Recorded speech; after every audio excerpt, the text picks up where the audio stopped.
Вице-премиерот Иван Стоилјковиќ во едно интервју пред неколку месеци вели какво влијание може да има српскиот цвет или Србија во Македонија, кога нели тука има преголема количина, и тоа овој термин го употреби, преголема количина на албанци.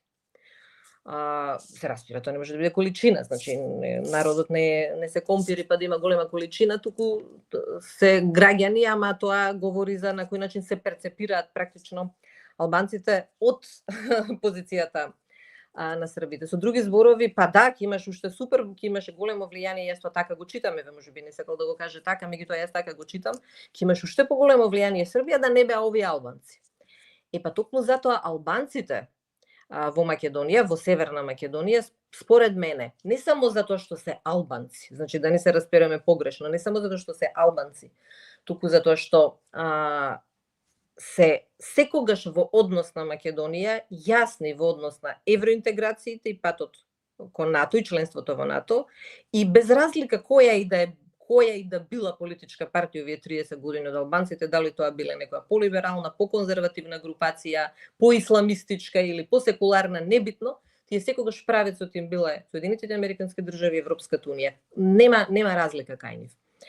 Односот кон државата кон нив секогаш бил на едно високо ниво, иако реално тие влегуваат, односно албанците влегуваат на тој премин 91 година со распадот на Југославија во новата држава како реално дискриминирани и хендикепирани.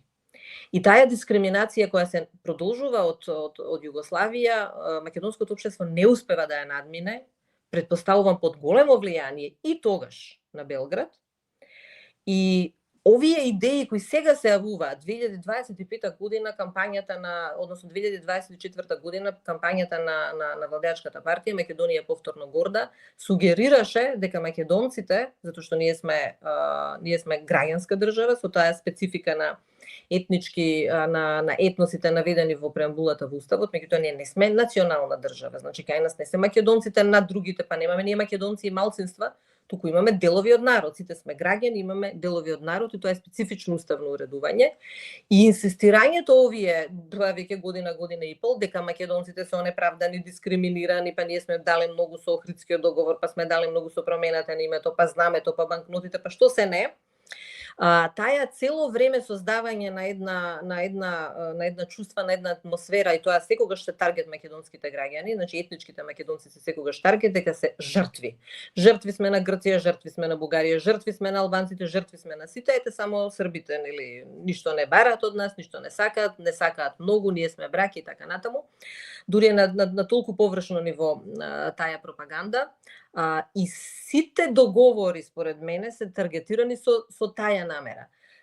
Имавме негирање на Преспанскиот договор, имаме негирање на договорот со Бугарија, имаме негирање на Охридскиот договор. Дури Охридскиот договор и реално е сега загрозен со одлуки на Уставниот суд изминатите неколку месеци, каде што се укинуваат конкретни елементи, што е за мене страшно опасна ситуација на која ово општество апсолутно не обрнува внимание, бидејќи Охридскиот договор, за разлика од сите други договори, е договор после воен конфликт. Значи тоа е мировен договор. Вие мировен договор не може да го преиспитувате после 10, 15, 20 години, да се однесувате како ништо да не се случило. И да се однесувате како ние може да се вратиме на ситуација пред тоа. Не може да се вратиме на ситуација пред тоа. Ситуацијата пред тоа е воен конфликт. И таа лежерност со која се напаѓаат, јас би рекла, стратешки договори од кои зависи обстанокот на државата. Јас цело време викам, имаме три темели.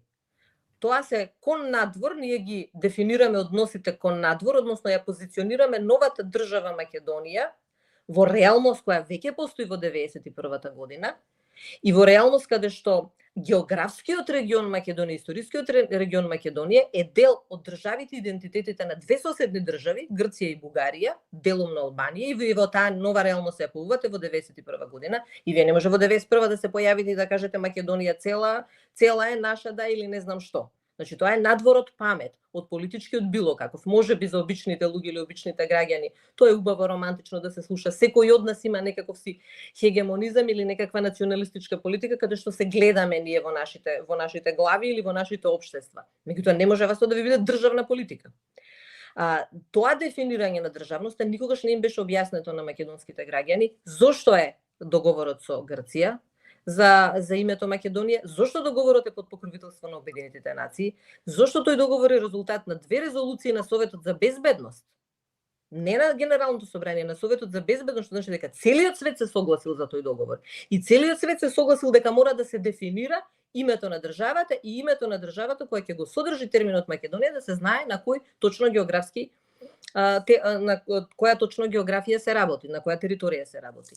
Никогаш не се споменуваат другите два клучни според мене. Преспанскиот договор, односно времената спогодба од 95 година, не зборува само за името на државата. Зборува и за преамбулата и зборува за никакви територијални претензии кон соседните држави. Значи, ние регулираме со времената спогодба уште 2 члена.